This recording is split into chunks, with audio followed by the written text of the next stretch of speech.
Olá, bom dia, boa tarde, boa noite, boa madrugada. Meu nome é Sidney Martins, professor de língua portuguesa aqui do LAC Concursos, o maior site de videoaulas do Brasil, quiçá das Américas. Então, vamos parar de enrolação, venha comigo e vamos direto ao ponto. Hoje a aula é sobre tipos de sujeito. Caramba, Sidney, tipos de sujeito, isso cai em prova? Cai pra caramba, meu companheiro. Afinal de contas, uma matéria muito importante é a matéria concordância verbal. Agora, o que é a concordância verbal? É a relação entre o verbo e o sujeito. E, na verdade, não é entre o verbo e o sujeito todo, é entre o verbo e o núcleo do sujeito. E para eu poder trabalhar a concordância verbal, que é uma matéria que cai em demasia nas provas, eu tenho de saber tipos de sujeito. Afinal de contas, eu só vou saber como é que se faz a concordância se eu identificar o sujeito. E na língua portuguesa, nós temos 3 tipos de sujeito. Nós temos o sujeito determinado, o indeterminado e a oração sem sujeito. Caramba, Sidney, mas por que eu lembro de um montão na época da escola? Você lembra de um montão porque eles se ramificam. Mas se a gente entender o conceito principal de cada um, aí, meu parceiro, eu vou tirar de letra. Então, o que a gente vai fazer agora? A gente vai estudar um por um e todas as suas peculiaridades. Então, vem aqui comigo e vamos lá, ó. Primeiro, sujeito determinado. É aquele que aparece explícito ou implícito na frase. Então, eu consigo identificar. Mesmo que eu visualize ou não visualize, eu ainda assim vou conseguir identificar. É por isso que eu divido em sujeito simples, em sujeito composto e em sujeito desinicial. Aí eu já vou fazer uma reflexão com vocês. Esse desinicial, ele não existe na NGB, mas ele não pode ser ignorado, porque ele aparece na tradição das provas e ele também aparece na gramática do Celso Cunha. Mas o avaliador, ele pode fazer uma brincadeira. Ele pode trabalhar a questão independentemente de como ele tenha colocado no edital, até mesmo porque é hábito nem colocar a bibliografia. Então, o camarada pode fazer o que quiser. Então, se liga só. Quando eu tenho um sujeito simples, se eu chegar para uma criança de 8 anos de idade e falar que o sujeito simples possui apenas um núcleo, ela vai entender da mesma forma que vocês. Se eu falar para uma criança de 8 anos de idade que o sujeito composto possui 2 ou mais núcleos, ela vai entender da mesma forma que vocês. Agora, se eu chegar para uma criança com uma frase que não está aparecendo um sujeito, ela já vai estranhar. Aí imagina se eu chegar para ela e falar que ali tem um sujeito desinicial, que ele não está aparecendo, mas que é facilmente subentendido pelo contexto ou pela desinência verbal. Caramba, essa criança vai me odiar. Então a tia Teteia criou uma das melhores situações pedagógicas que a gente tem. Ela inventou o chamado sujeito oculto, que é o sujeito desinicial, que também pode ser chamado de sujeito elíptico. Mas na hora que ela falou que era um sujeito oculto, o que aconteceu com a criança? Ela falou, tia, agora eu entendi, ele está ali, eu só não estou vendo, é igual o meu amiguinho oculto. E foi exatamente assim que surgiu no mundo escolar. E eu não estou de sacanagem, foi exatamente assim, tá? Só que agora a gente vai ver um por um, entender todas as suas nuances, todas as suas peculiaridades. Então venha comigo, ó. Olha essa frase. Um galo sozinho não tece o amanhã. Vamos descobrir quem é o sujeito.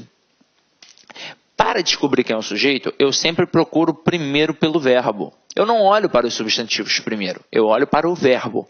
E aí eu vou fazer a pergunta ao verbo. Sempre quem ou que, para saber quem é o sujeito. Só que aí reparem que nesta frase existe uma palavra negativa acoplada ao verbo tecer. Então, a palavra também vai entrar na pergunta. Então, quem ou que não tece amanhã? É a resposta, um galo sozinho. Tudo isso é o meu sujeito. Agora, quem sempre vai ser o núcleo do sujeito? O substantivo sem a preposição. Então, o núcleo é a palavra galo. E quem verdadeiramente concorda com o verbo? É o núcleo do sujeito. Então, como o núcleo está no singular, o verbo fica no singular. Até aí, tudo bem? Agora, ao colocar Pedro e Bino consertaram um caminhão, eu vou procurar o verbo. E aí eu vou perguntar a ele quem é o sujeito.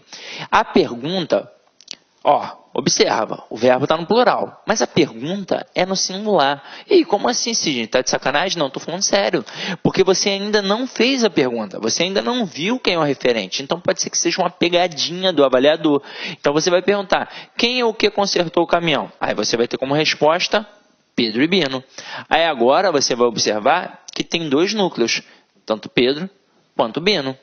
Então, como tem dois núcleos, o verbo obrigatoriamente tem de concordar com os dois núcleos. E se ele concorda com os dois núcleos, obrigatoriamente vai ficar no plural. Então, realmente a frase está correta. Pedro e Bino consertaram o caminhão. Agora, e se eu botar assim, ó? Os policiais prenderam um assaltante. Aí eu pergunto, quem é o sujeito? Aí você vai achar o verbo e vai perguntar a ele, quem é o sujeito? Então, aqui o sujeito é o termo os policiais. Aí eu pergunto, quem é o núcleo do sujeito? Policiais. Aí agora, sujeito simples ou composto? Simples, sem sombra de dúvida.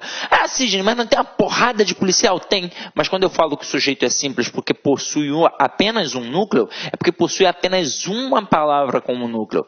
Não importa se está no singular ou no plural. Isso não influencia na classificação do sujeito. Isso influencia na concordância verbal. Porque se o núcleo do sujeito está no singular, o verbo fica no singular. Se o núcleo do sujeito está no plural, o verbo fica no plural. Tranquilo? Então vamos lá, que sujeito simples e foi. Agora olha o próximo, que interessante. Sujeito desinencial. Olha a frase. É nesta sala escura e fria, né? Não, perdão, é nesta sala retirada e escura que vamos introduzir o leitor. Quem é que vai introduzir o leitor? Nós. Então, eu consegui descobrir pela desinência número pessoal. Então, nada mais justo que chamar de sujeito desinencial. Agora, nada impede o avaliador de, na sua prova, Olá, meus amigos, minhas amigas. Gostou da aula do professor?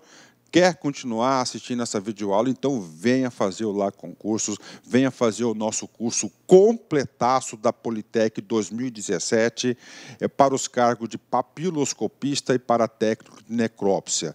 Nós aqui do Lá Concurso, nós fizemos aí algo muito especial para vocês. Nós estamos praticamente gravando outro curso para vocês aí e eu tenho certeza absoluta, se você cumprir as nossas orientações pedagógicas, vocês cumprirem todas as orientações dos nossos grandes professores, eu tenho certeza que você ficará altamente competitivo. Papo reto com vocês, olhando no olho de vocês, o seguinte, concurso, data da prova dia 21 de março, aliás, 21 de maio de 2017. O tempo é curto, então nós fizemos um curso bastante enxuto.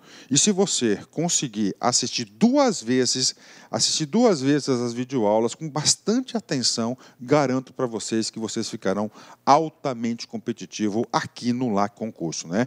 Estou convidando vocês têm duas opções, né? Você pode fazer o nosso curso online, 10 mensalidades de R$30, R$300, o curso completo, tanto para o cargo de papiloscopista, quanto para o cargo de técnico em necrópsia. Temos aí para vocês, bacana? A banca é o FMT e nós temos outra opção, que é a opção do curso nosso presencial. Tá? Nós temos o curso presencial. Ah, professor, estou querendo somente aquela parte de conhecimentos específicos. Então, cara, corra atrás, conhecimentos específicos, você pode se matricular. É só entrar em contato com a nossa central de atendimento, né?